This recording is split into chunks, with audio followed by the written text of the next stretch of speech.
Fraudulent financial reporting. It involves intentional misstatements, including omission of accounts amounts or a disclosure, omission of disclosure in financial statement to deceive the financial statement user. Fraudulent financial reporting.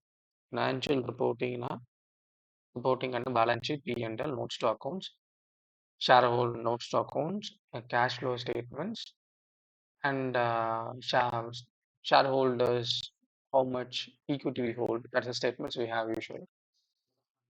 So there is an omission of amount. Example, contingent liability you are raising due to a case that is going to go unfavorable of the company where we're going to pay a lot amount of dues and legal suit as a huge penalty. We are omitting that amount in the 31st March contingent liability. That is intentional omission. That is fraud. Disclosure in financial statement.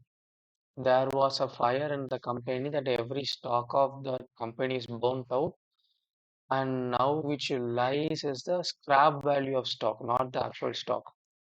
But the company is not willing to say closing stock is zero to show scrap value.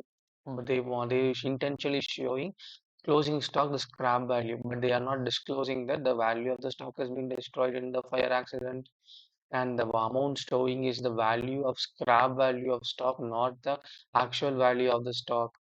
That statement they are not showing the notes to account. And what? It is a fraudulent financial reporting.